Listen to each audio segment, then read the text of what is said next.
Hey folks, Sarah here from Manager Tools. And you guessed it, because we're getting ready for the new year, and you yourselves are thinking about all of those things that you must accomplish in 2026. Today, we're going to visit you with a classic Manager Tools recording, a podcast that we always release around this time of the year, coming at you today with Assumptive goal setting. Want to start the new year as a stronger leader? Well, the Effective Manager Conference gives you proven tools for one-on-ones, feedback, coaching, and delegation. Skills you'll use every day to get better results from your team. Make 2026 the year to lead with clarity and confidence. Register now at manager-tools.com/training. Welcome to Manager Tools. Today's topic, assumptive goal setting. Here we go.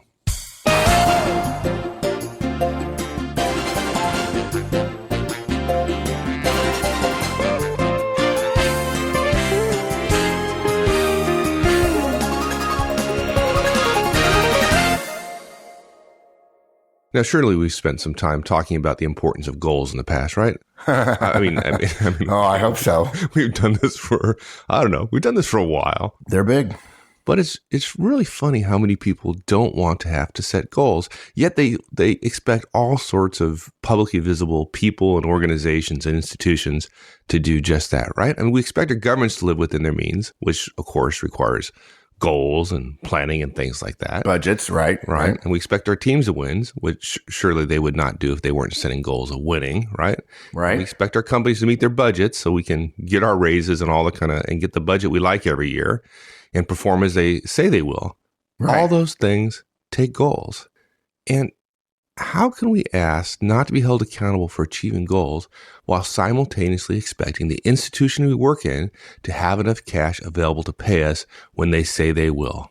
You know, paying on time is a goal. Surely somebody in finance or cash management has a plan for, right? Right, yeah. And of course, the answer is we can't if we want to be a professional part of the organization. This is a bit like the conversation you and I have when the company that someone is working for wants to grow 5% and the manager puts together a budget about how they're going to grow 1% or 2% because they just can't get any more. And it's like, okay, so somebody else is going to do 10 just to make up for the fact that you're not an effective manager and can't figure out how to get to 5. Yeah. Right. Yeah. Or let's do 5% cuts and the manager does, well, I'll cut 2 because really I'm particularly important. No. I think we've shared that in the past. It's not a great strategy. If your boss asks you to cut 5 and you come back with 2 because your organization is just so important, it's probably not true, and it's not effective in terms of relationship with your boss. But, when it comes down to us as individuals, a lot of folks say, man, it's harder than it seems. I mean, how can I set a goal that's bigger than what I'm already doing when, frankly, getting to this year, to where I am right now, was really, really hard? How can I find more revenue when I just barely made it by the skin of my teeth this year? Yeah. I'm already to the bone, right? I cut to the bone last year. How can I cut more cost? Right. People just don't know how, right? And there's not a lot of practice. It sort of follows Horseman's Christmas rule, right? It's important to us, at least it certainly affects our careers, the goals we set and whether we achieve them. It's important to us, and we do it rarely. And so if it's important and we do it rarely, we're not going to be terribly good at it. Yeah. And we're not going to teach people how to handle Christmas, but we can certainly talk about some creative ways to set goals and plan. Right. Exactly. So this is part of a couple of other casts that we're going to put out about the general goal setting processes.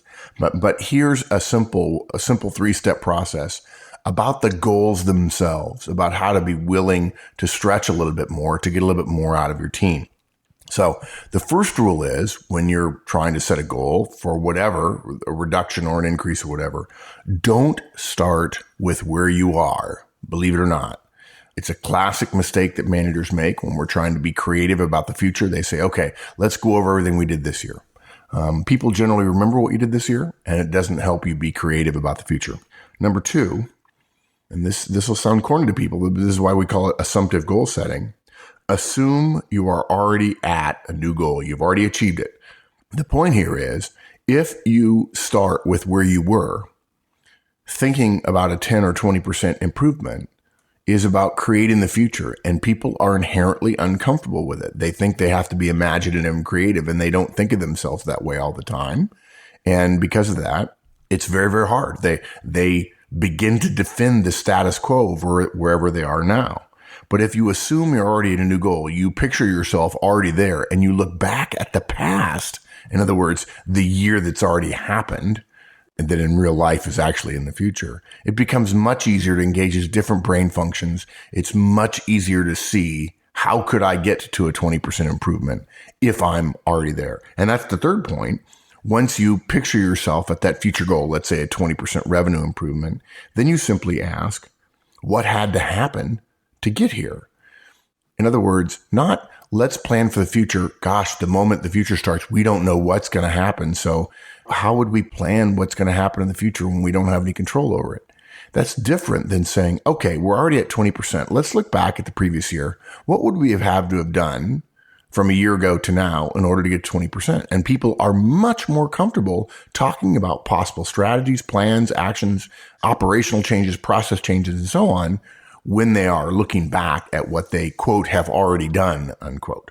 It sounds a little mental maybe for some folks, but this is how a lot of professionals do it. They assume they're already there and then plan in reverse, if you will, rather than planning about the future, which people are uncomfortable with. Right.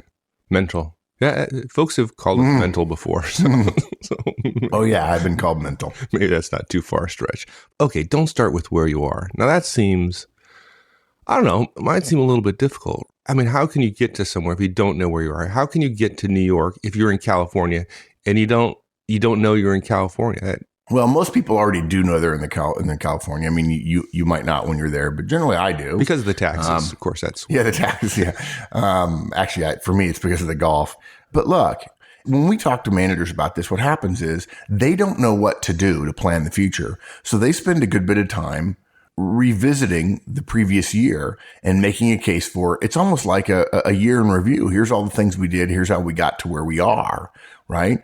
And it's simply because you want to be accurate about where you are. There's nothing wrong with that. But they're also essentially avoiding the planning, the creation, the imagination, the creativity. Sorry to use the same word twice in different tenses, of thinking about the future. So what they do is they do what they know, which is let's go over the year because as you say, Mike, they've got to be able to be clear about where they are.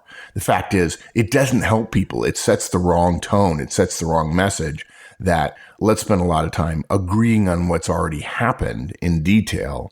Look, the fact is for many of us, thinking about the future is hard.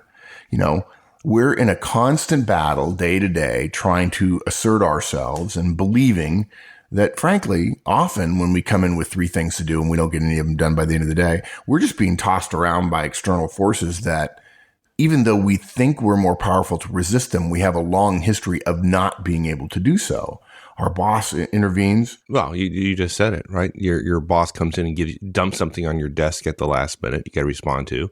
You have some crisis with a particular customer. You have these urgencies. You have diversions and unplanned ideas that come up from 5 levels up. You're just fighting fires day to day. Yeah. And you're so frustrated at the end of each day in terms of not being able to get to what you thought your priorities were, right? Or what your priorities really are. The idea of doing even more than you're doing today is just overwhelming. Yeah, exactly. Yeah. And so that feeling of unempoweredness, I'm sure that's not a word, carries right over to planning for next year. We accept where we are.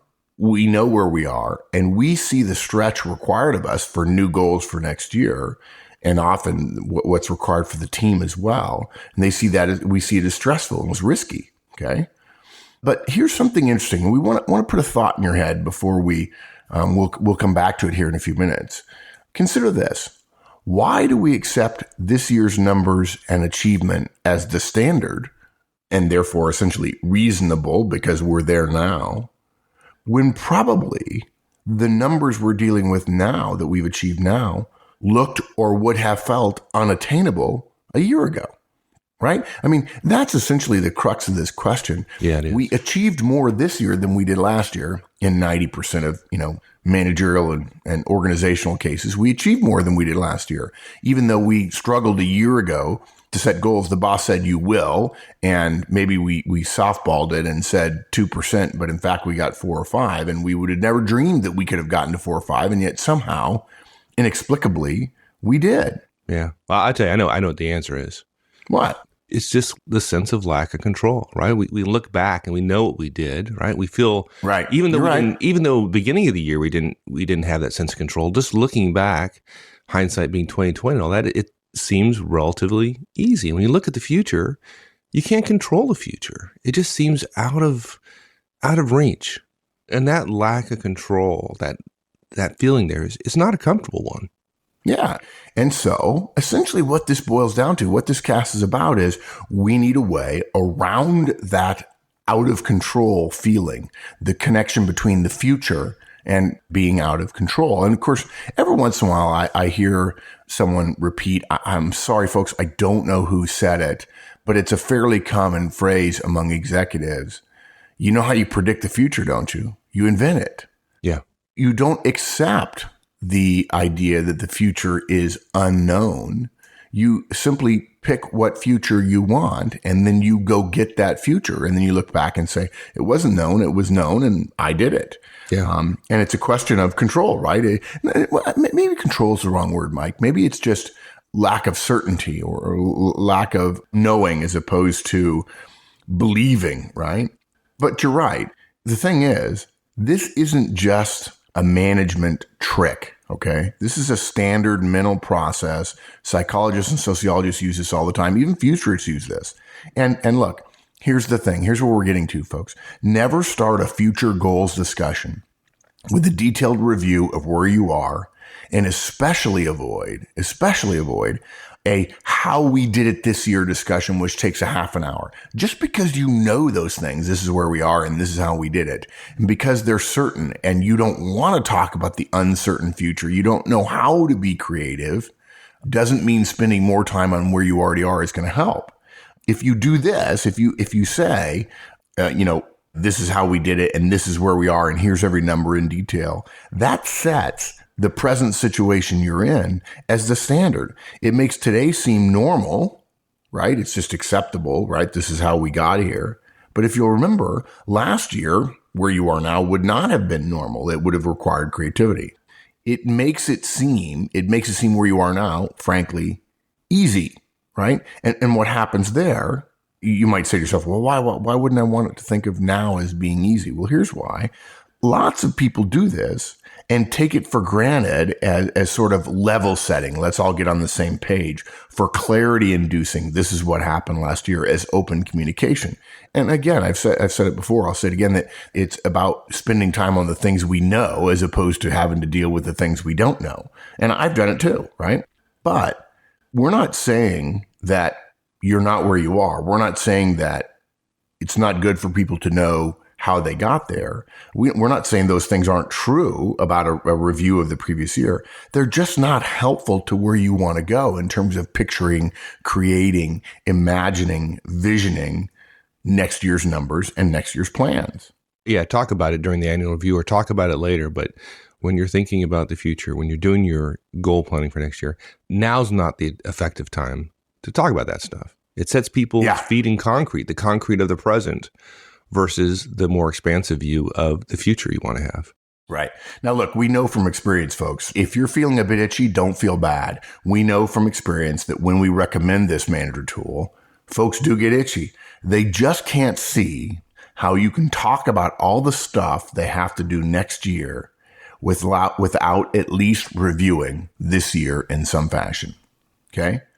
Now, you don't have to. Really, you don't, because people already know where you are. They do.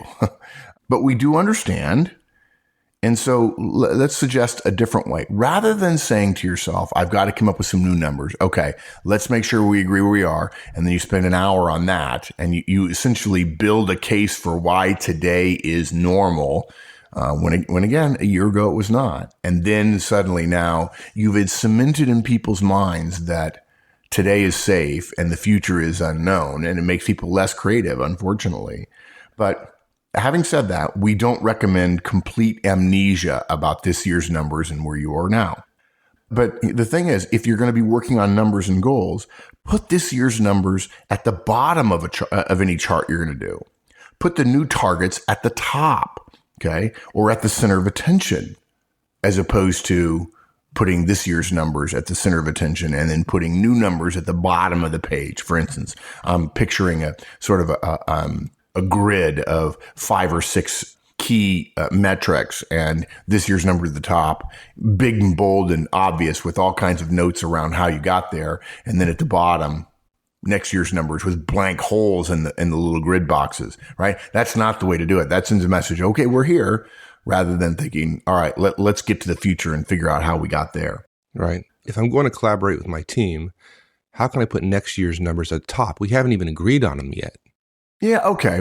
That's really kind of a different question. It's part of the process, and I'll answer it. And really what I'm talking about is just the idea here about thinking about the goals. But that said, there's a couple of ways you can handle that.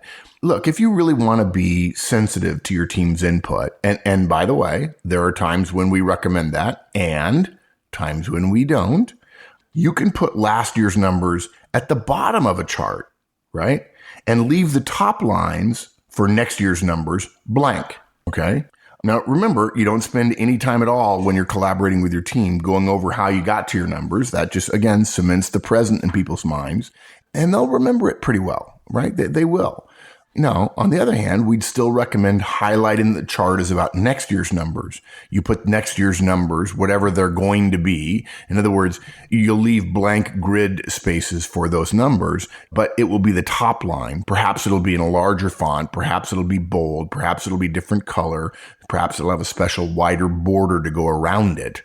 And rather than starting with last year's numbers, or actually this year's numbers, you put those at the bottom in smaller font and plain type and say, okay, here are last year's numbers. Let's now talk about where we're going to be next year. Now, that's one way to do it. Or look, folks, it's completely reasonable. And if when I say this, your response is, well, no, that's not reasonable, you're wrong. It's a different way of doing it. It happens a great deal. Sometimes it works. Sometimes it doesn't. It depends on the team. It depends on the situation. But what you can do is seed, as in planting a seed, the minds of your directs and put numbers in the grid for next year before you have your discussions. Okay. Now, I know some of you are thinking, wait.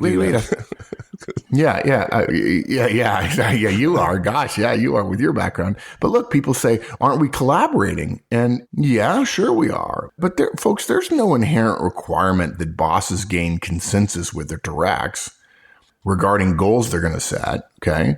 And I want to spend a minute, it just popped into my head. I want to spend a minute talking about the difference between collaboration and consensus and brainstorming and goal setting. Those are all different. We don't just smush them all together and then allow our directs to say, no, I don't want that number, right? You can, in fact, pick a number. Now, you could also work individually with people to get them to commit to that number before you come to the session. Yeah, kind of a pre-wire type thing, yeah. Yeah, exactly. But look, let's make it easy, right? I mean, I know at least once you've told the story of your experience when you had responsibility for OSIS at MCI, the core system of the entire company. You know, none of your directs agreed with any of your goals, right? No, I mean, absolutely not. You came up with them completely independently. Yeah. A good team of people, right? Had been achieving okay, but you felt like you needed completely different thinking. I mean, well, go ahead, tell the story. Spend a minute telling the story. I think it's worth it. Yeah, okay. So I took over the organization. It had a long history of doing well, but not great. It wasn't particularly loved by the rest of the organization, chiefly marketing. So I went and talked to a bunch of customers, and this is a longer story. I'm going to make this short because we can come back to this at some point. Oh, yeah. But they, I heard 4 things that people wanted. They're all absolutely measurable. And I won't go through all of them, but there are 4 of them. And I went back to my team and I said, here are my goals. This is what I want to do this year. And I got a tremendous amount of pushback. I mean, people literally told me I was crazy. And I had a great team. We had pretty open communication, so they could say that to me. But I said, well, okay, I understand. So one of the numbers without going into details of what it was, the number is like 657. And this particular number, the organization, and 657 was bad. Okay. Okay. The idea was lower, not higher. And this number is 657 for the last 5 years, plus or minus 50, right? 657. And my goal was 0. And I stuck by it. Now, all the goals were something around that magnitude, something that people considered impossible. And the fact is, at the end of a year, we got all of them except one. All except one. There are 4 kind of key goals. And the number 657 is the one we did not get. We did not get from 657 down to 0. We got down to 7. Yeah. Okay. And people just told you were nuts. They told me we were nuts. And I failed in my goal, folks. And I'm a high C. So I want to be accurate. And there's some part of me that, hitting 7 as opposed to 0 was disappointing. But I tell you what, I still got, and the organization got, and my directs got, and their directs got, and their directs got rewards for hitting 7. Right? Yeah. It's okay. Oh, yeah. In fact, last night when I was thinking about this cast, it's morning as we were recording and it's quiet in our houses. I immediately, every time I hear this story, I get goosebumps. I get excited about it because it reminds me to not simply do podcasts about things that people will be comfortable with, right? Yeah. It says there is a whole nother world out there that's a stretch, that's a growth, that's a goal beyond what you think. And people do it all the time. And they're not necessarily fabulously clever managers. They're real people who just say, no, I believe we can do more. I see things in this team that other people don't. And I'm going to ask you to do more and greater. I'm always reminded of Peter the Great's quote. I will, about Russia, I will drag you kicking and screaming into the modern world. He was a dictator and probably a high D. Last night, as I was reading over the cast, I was reminded of Leo Burnett, right? The great American advertising company. I often joke about this at conferences. What do Tony the Tiger, the Frosted Flakes mascot, Snap, Crackle, and Pop, the Rice Krispies mascots, and the Jolly Green Giant, an American food product mascot. What do they all have in common? And by the way, this wasn't during a time when mascots and talking animated creatures were popular in television advertising. But the answer is the guy who created them, Leo Burnett, who founded a advertising company called Leo Burnett. And Leo Burnett's logo is a picture of a hand reaching for stars because one of Leo Burnett's favorite sayings was reach for the stars. You may not get one, but you won't end up with a handful of mud either. Yeah. Right. And in fact, I was on the website last night looking. I wanted some black pencils that are famous. I had one a number of years ago and have lost it. They're distinctive. And Leo Burnett, the company, is famous for their black pencils. If anybody knows anybody at Leo Burnett and wants to send me some pencils as a gift, I'd be happy to reimburse you.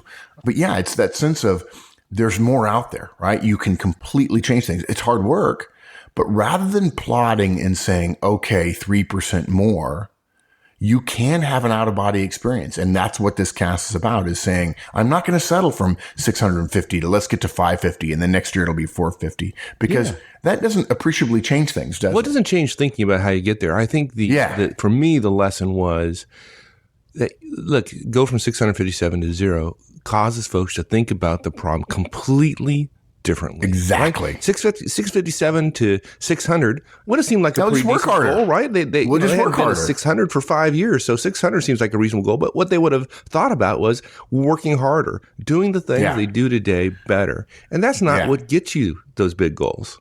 It's doing things completely differently, or doing different things. Exactly. Yeah. And that's what this cast is about, right? It's literally about standing on the 0, looking back at the 657, said, how the heck would we get here from there? And you say, well, we certainly have to do this, and this. And then you say, okay, let's do those things. Yeah. Right? I mean, we can't get there unless we do this. Okay. Yeah. Good. Okay. Well, then that's what we're doing. Right. Well, that's going to be hard. Oh, yeah. It's going to be hard, but it's going to be great when we get there. Oh, yeah. Right. It's awesome. And look, I want to make a point. I want to go back to the point I made earlier about consensus and collaboration and brainstorming. Look, folks, you can brainstorm with your team about a goal you've already set. That's okay. You can come to consensus about the process you use to get to that goal. And if you're saying, oh, no, Mark, I would feel uncomfortable doing that. Well, good. That's what I'm suggesting. You may need to get a little out of your comfort zone here in order to set a significant goal. Now, the goals don't always have to be significant. It may be you only think you can get to 5%, but the process we're recommending here still could work.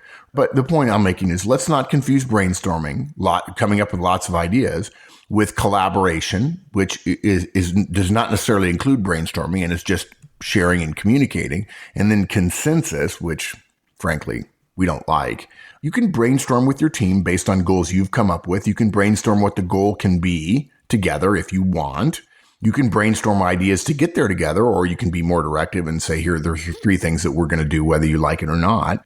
You probably say it differently than that, but you have the ability with your role power. Hopefully you'll socialize the idea first, and look, we do rarely recommend consensus. It's highly misunderstood. It's terribly difficult to achieve. It's overrated, and it's almost always applied incorrectly in our experience, particularly when it comes to annual goals. And if you get in a situation where you think consensus and collaboration are lovely ideas, and you have 2 people on your team who are literally not willing to agree to the new goal, you're essentially saying, yeah, we're going to turn the asylum over to the inmates. We're going to, as a direct, I don't want to go there, so therefore we're not. I mean, then suddenly everybody starts growing at the lowest growth rate that the weakest direct will tolerate, which is backwards thinking. Yeah.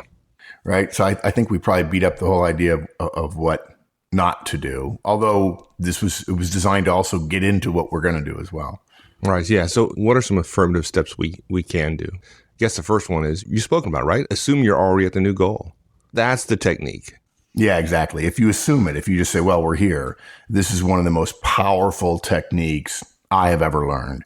It is so simple. And yet, wow, does it make a difference? It's the kind of thing that, frankly, ought to be taught in schools, even business schools. Large organizations nowadays are starting to address creativity and innovation, all those kind of things more directly. But it seems like a lot of the guidance that is being recommended is about structure or rewards or really organizational processes. The innovation stuff we read tends not to be terribly specific. Oh, God. Okay. Sorry. Everything we read tends to be not specific. But it doesn't really help the individual manager, right? But look, it can be some simple things that can make a huge difference. And this is one of those manager tools that are available to everybody, and yet nobody seems to use it. It's simple. Rather than starting with last year's numbers and goals, hopefully we beat that horse to death, and I apologize we went on so long, folks. What we're saying here, rather than spending time last year, rather than creating a comfort level with the present, we start with the future. We say, okay, let's put ourselves into the future a year from now, celebrating our successes. We say to ourselves, we've already arrived. Here's the number. We achieved the goals we set a year ago, which actually is now, but it's in the past in this visualization we're doing, right? So think about it. What's a better way to define imagining than picturing the future? And what better way to picture the future as opposed to standing in the present and guessing about it or thinking about where we might end up? What's a better way to picture it than by visualizing ourselves there and then describing where we are, what it's like, and then, of course, last step, how we got there. Look, if you want a 10% increase in performance from your folks, let's just say that for a second. And, it just occurs to me every time I think about numbers, right? The 657 pops into my head.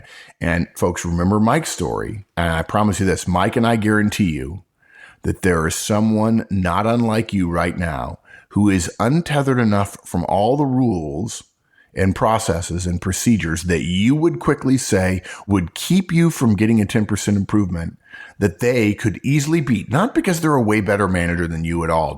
We're not scolding you here. That there are people who, because they can't see those things, because they aren't tied to those things, because their creativity has not been limited by the day-to-day processes, the ruts that they're in. And by the way, that goes for Mike and I as well. They could easily beat a 10% improvement. So if you balked at 10%, I promise you there's somebody who would say, I'm not tethered to the old ways. I could do it. The fact is, the worst enemy to more audacious goals, and therefore more rewards for everybody, our own ties to our present set of behaviors and principles and rules that are written and rules that are unwritten, policies designed to improve performance, All those things tie us down because some of the policies designed to improve performance also limit unique breakout ideas that people consider creative. Look, what effective goal-setting managers and executives do is they ask, what does the business need from me or from us? They do not ask, what do we think we can do, which is a present to the future thinking as opposed to, I'm already there, let's look back on how it happened. The what do we think we can do question is essentially extending the existing behavior set into the future with something extra added on top. This may be hard to get. I wrote it several times and couldn't quite get it right. If you think the what do we think we can do question, and therefore it's where we are now is okay, and we're going to extend that a little bit, it makes smaller the improvement and larger the existing set of behaviors. If I'm already at 100% and somebody says I have to get to 105 next year, then all I'm really thinking about is the 5% difference. And it makes the 100% that I already did more powerful, more important, 20 times more important than the 5% improvement. Okay. It basically says, put this little extra bit on top of what we're already doing, right? It says we're going to do almost everything the way we did it before, but we might also do some new things or some more things, but only as a fraction of the whole. And that, according to futurists and creativity people, is totally limiting as a mindset. It's even crippling to our next inevitable step, which is, okay, what are we going to do to get to our goals? It literally says, you don't have to be different next year. All you have to do is do a little bit more. But the fact is, effective managers and executives who are setting goals ask, what does the business need from me or us? They approach it from 200% down, looking down to the 100% that you're already at this year, right? Because whatever you achieve this year, you're at 100% of. They look at it from the other side. They step out of the present, think about the future, and say, what's needed? They start with the outcome rather than with the installed base. They think of results, which in the case of goals is actually the achievement of them. In their mind, the goal, whatever it is, can be achieved because they're picturing themselves already having done it. And suddenly, if you ask for a 20% improvement for your folks and you look back from the 20%, 120% number, you spend a lot more time looking at the 20% and thinking creatively about building a road to get from where you were a year ago to now. The 20% improvement. You don't spend a great deal of time cementing in your head all those things that caused you to get to 100%, which of course makes doing them differently next year harder to picture. Now, if you're asking, okay, what about how they're going to do it? Folks, it's a great question, but it's still too soon to ask it. Okay. The moment you say we're at 100%, let's talk about everything we did this year and maybe we can get a 10% improvement. Everything becomes about how. It becomes about extending what you're already doing. It becomes about just getting more done and so on. But thinking about the future first, picturing the next year as having already happened is at the heart of why assumptive goal setting works so well. Rather than concerning ourselves with the how, again, it's usually linear. It's usually extensive of existing processes and procedures, and it's tied to old ways. Effective goal setters only think first of the final result. They trust that the how can be figured out later, right? I mean, Mike, did you know how when you went from 6 to 57, when you set a goal of going to 0? Oh, I had no flipping clue. No flipping clue. Yeah. Yeah. And folks, you might think, those of you who are high C's, even though Mike's a high C, you might think, oh my gosh, I could never do that. But literally it is moving away from what you're comfortable with. It's the literally having no flipping idea that frees you up. And you might say, well, gosh, what if I don't get there? Well, Mike didn't. He only got to 7 and it didn't matter because it was such a game changing thing that everybody benefited for years later. So basically effective leaders, and you notice I switched from manager to leader. Effective leaders trust that they can figure out how to do it later. And they separate the goal. Here's a key. They separate the goal from the how, and they free themselves and their teams up to be imaginative, creative, and willing to consider new ideas around the how in order to unlock that new potential. Okay. So, what does this mean action-wise? If you think you and your team are capable of 20% more productivity, state that as your key goal despite misgivings from others. Plant your flag in the ground at 20% first, and then, and only then, ask yourself, how am I going to get there? So what do? It means you say out loud to your team in a planning discussion, don't worry about how we're going to get here. Start with just the picturing of it. For some of you, this is going to be hard, and that's okay. But if you need to, pretend that you're crazy. By the way, pretending that you're crazy is actually a futurist idea as well. And just assume it's so for a moment. And you might go on. And again, many of you are going to think this is a little bit weird, but this is how the professionals who are good at this do it. Picture yourself as you get one of your biggest raises. Picture yourself when you get a big bonus. See the check in your hands. Think about how your spouse is going to feel when he or she sees it. Think about the new office you might have. Think about what it'll be like if you get promoted based on the year that you've had. Think about your teammates celebrating the win. Picture them celebrating the win. Picture yourself talking to one another. I never believed we'd get here, but we're here. Wow, it's a great feeling. Think about the new processes that are in place that are more robust, that you helped create, that are really better than the old ones. Think about the budget for the fact that there'll be more changes and improvements that'll be available to you. Think about the look on other people's faces when they realize you guys were the ones that made it happen. Picture all those things. And look, I know it sounds corny, but I am, and I'm getting excited. Yeah, I don't exactly. even know what we're talking about. Exactly. Yeah, it's like, yeah, you can do it. This is a simple creativity tool. And because managers have to be creative, it's a manager tool. This is visualization. It's designed to get your team used to the idea that they have already achieved the goal. They don't have to worry about how because they're there. It's happened. The how is already in the past. They don't have to stretch from some middling performance this year, which is essentially a year ago, right? And now, only now, after we've got a firm picture in our mind of the future we want to be in, now we worry about the how. Okay, so finally we get there. So again, looking backwards, we're not just simply talk about the how. We're going to say what had to happen to get here, right? It's a focus on, hey, we're here, right? We've assumed, that's why I guess we call it assumptive goal planning. Yeah. We assumed we're here and we asked, hey, what did we have to do to get here? Right. And look, believe it or not, folks, this is the easy part. I know you're thinking, no, it's not. It can't possibly be the easy part, but it is. And what we mean by easy is compared to the stress of starting from now and trying to agree to new and harder and bigger things in the undiscovered country that's the future, right? Looking back at what we've already done, remember now we're in the future. We've already agreed to the goal. We're celebrating our successes. Looking back at what we've already done is much easier. For some reason, the way the brain works, looking back at the past, even though we're assuming the future, frees up ways of thinking that aren't available to us when we have to be worried about, well, but how much are we going to really be able to control our future or not? Some of you are probably thinking we're lightheaded for saying this, but we've done this. And folks, it works. Repeatedly, I've done it. It works. You just assume you're there and you say, okay, let me turn around now. Let's look at the past year. What would I have to have done? Oh, that's easy. I would have done this, and this. And you just put those things in place. Once you've got your team to feel that they're there, you simply ask, what had to happen to get here? What did we do this past year to end up here? What things did we do differently in order to get to 20%? Okay. Now look, there's no, it can't be done or it's impossible because it already has been done. It is possible. It is already done, right? We're already there. Yeah, right. It's simply a question of standing in the future. Now look, folks, try this a couple of times before you write me a nasty note.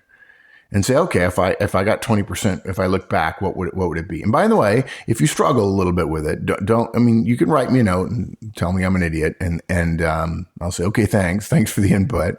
But frankly, you got to do it with your team a couple of times and see whether or not if you're not comfortable being creative, somebody in your team probably is.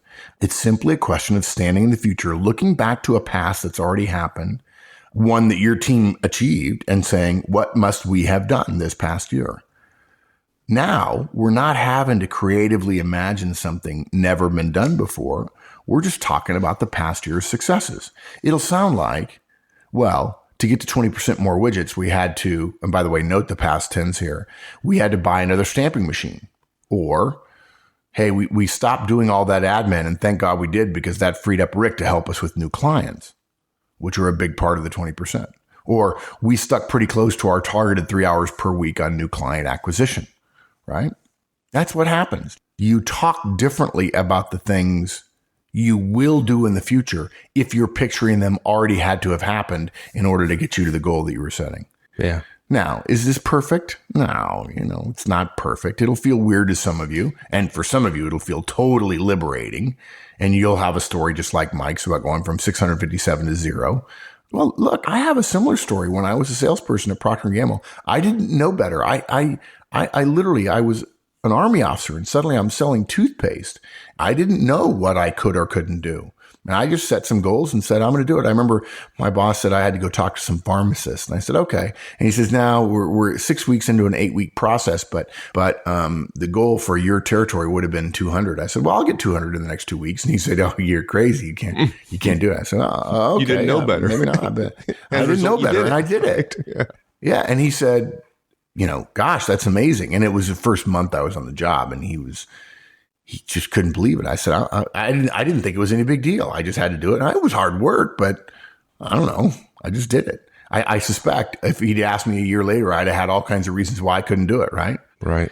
Yeah. So most people who engage in this kind of process say they wouldn't have thought of the stuff they did without the idea beginning with, if we really were here, what would have had to happen? This is a powerful way to free up different thinking processes. It essentially eases the stress of not knowing how to invent the future because we're not inventing the future.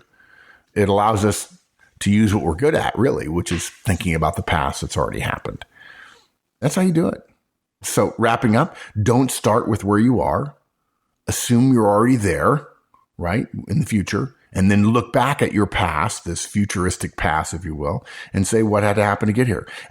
Look, for a lot of us, our problem with goals are that they take us into, as I mentioned earlier, the undiscovered country, right? By the way, folks, that's Shakespeare for the future. The future is inherently risky. It's unclear. It's dangerous. We know where we are, but we have no idea how to move forward as hard as we work to get where we are now. But if we picture ourselves at 10 or 20 or 50% growth, thanks to the way our brains work, and then we look back as if we already achieved it, the path to where we already are looks much clearer and it's easier to build.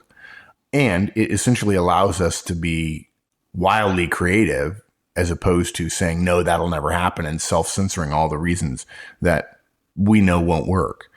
Thinking about the past is easier for most of us than the risky proposition of imagining a future. Brainstorming about what would have to happen is easier than jumping off a cliff into the future, into the unknown. And look, what this does is allows you to stretch a little bit. And that's what professional leaders and managers and executives do. They stretch and grow everybody around them. Yeah. And that makes the organization better, healthier, and more likely to keep you safe and secure for a long, long time. Yeah. And your folks will love it. People want to be part of something big. And, exactly. A 5% improvement doesn't excite people. Yeah. Yeah. Incremental gains are for the small-minded, frankly. There you go. All right, my friend. Thank you. Thanks, partner. All right. We'll see you.